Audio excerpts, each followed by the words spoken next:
आमीन। प्रार्थना करें। हालेलुया। प्यारे प्रभु, तेरा वचन सीखने के लिए आपने हमको इधर इकट्ठा किया। आखिरी समय में हम पहुंच के प्रभु सही वचन सही तरीके से सीखकर तेरे आत्मिक लड़ाई के लिए हम फिट होने के लिए हमको कृपा दे, फसल दे, यीशु के नाम, आमीन।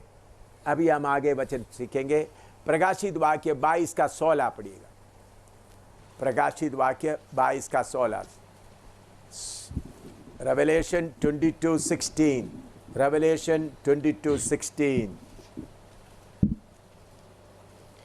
मुझे यीशु ने अपने स्वर्गदूत को इसलिए भेजा कि तुम्हारे आगे कलीसियाओं के विषय में इन बातों की गवाही दे। मैं दाऊद का मूल और वंश। दाऊद का मूल। अलग अलग पदवी। यीशु मसीह का अगला पदवी क्या है? Root of David. 86 root of David.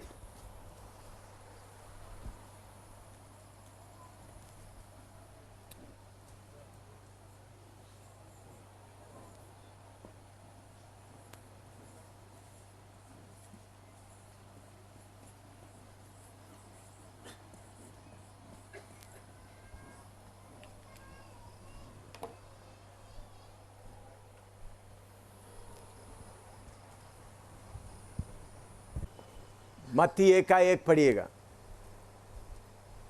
मत्ती 1 का 1।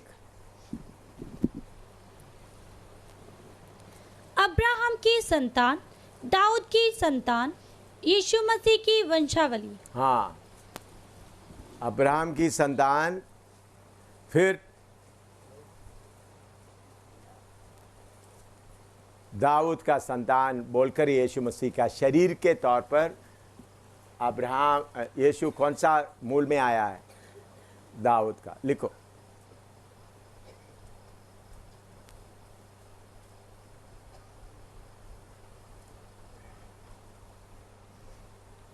और मत्ती 1 का 6 भी पढ़ो।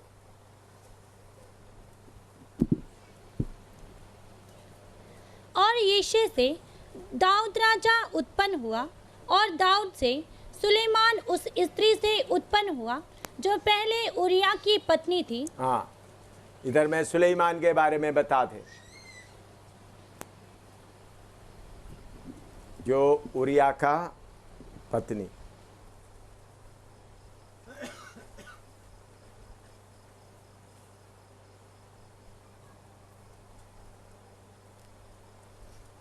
उसका 17 भी पढ़े। इस प्रकार अब्राहम से दाऊद तक 14 पीढ़ी हुई, और दाऊद से बेबीलोन की बंदी होकर पहुंचाए जाने तक 14 पीढ़ी, और बंदी होकर बेबीलोन को पहुंचाए जाने के समय से मसीह तक 14 पीढ़ी हुई। हाँ, इधर में दाऊद का मूल का विवरण दिया गया।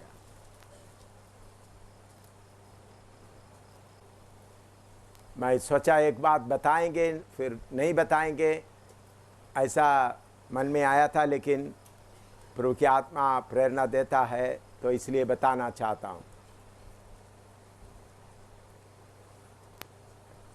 मत्ती 1 का 6 पढ़िएगा। और यीशे से दाऊद राजा उत्पन्न हुआ, और दाऊद से सुलेमान उस स्त्री से उत्पन्न हुआ जो पहले उरिया की पत्नी थी। हाँ, मैं ये बात बताते समय में समझदारी से इसको समझना। पवित्र आत्मा ऊरिया के बारे में भी लिखा, ऊरिया के पत्नी के बारे में भी लिखा। दाऊद के जीवन में हुआ सबसे बड़ा पाप ये था, उन्होंने ऊरिया के पत्नी के साथ व्यभिचार किया। उसके बाद ऊरिया को मार डालने का योजना भी बनाया। एक है व्यभिचार का पाप उनके हाथ में है, उसके बाद दूसरा पाप है खून कर दिया। उसी वंशावली में प्रभु यीशु आया। लेकिन उसमें एक कंडीशन, एक बात है, इतना बड़ा पाप दाऊद से हुआ तो उन्होंने पाप को छुपा कर नहीं रखा, प्रभु के सामने वो पाप को माना और सारे इस्राएल के सामने वो पाप को माना और उन्होंने भजन संहिता 51 लिखकर सब इस्राएल को दे दिया, तुम गाए। तो आप इसमें प्रभु आपको ये बताना चाहता है, चाहे आपके द्वारा पाप कितना भी बड़ा पाप हुआ हो,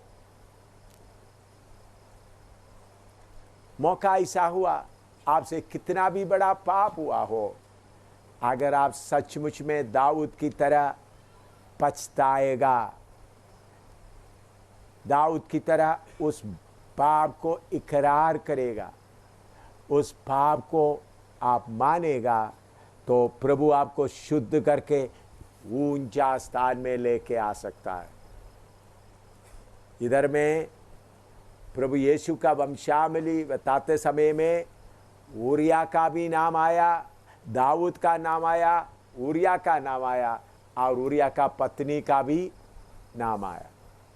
तो प्रभु पवित्र लोगों के साथ संगति करने वाला नहीं, बल्कि टूटा हुआ पीसा हुआ मन से चलने वालों को।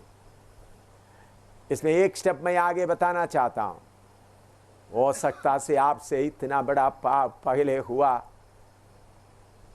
प्रभु को कोई योजना होगा आपको ऊंचा करने के लिए, तो आपसे बड़ा पाप हो गया सोचकर उदास होकर बैठने का नहीं, पछताव करे, अपने आप को प्रभु के सामने पूरा नम्र करते हुए, अपना घमंड को पूरा छोड़कर, प्रभु लोग मुझे कितना बुरा बोलेगा भी कोई बात नहीं, मेरे से पाप हुआ, मैं शुद्ध होकर प्रभु के सामने खड़ा होना चाहता हूँ।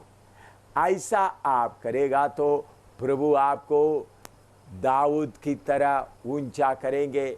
सबसे ज़्यादा पाप किया हुआ बाइबल में हम देखते वक्त व्यभिचार और हत्या इकट्ठा किया हुआ व्यक्ति एक ही व्यक्ति है, दाऊद। उस दाऊद के सिंहासन में यीशु बैठने आ रहा है, वो दाऊद का पुत्र करके कहलाया जाता है। तो इसलिए पाप आपसे कितना बड़ा हुआ वो बात नहीं, आप कितना अपना पाप को प्रभु के सामने पूरे दिल से इकरार करके शुद्ध हो जाए, प्रभु के सामने शुद्ध हो जाएगा तो आप पूरा पवित्र बनकर खड़ा हो सकता है। लिखो, पाप को मानने का मन बनाना। ये बात आप हमेशा अपना मन में बना के रखें।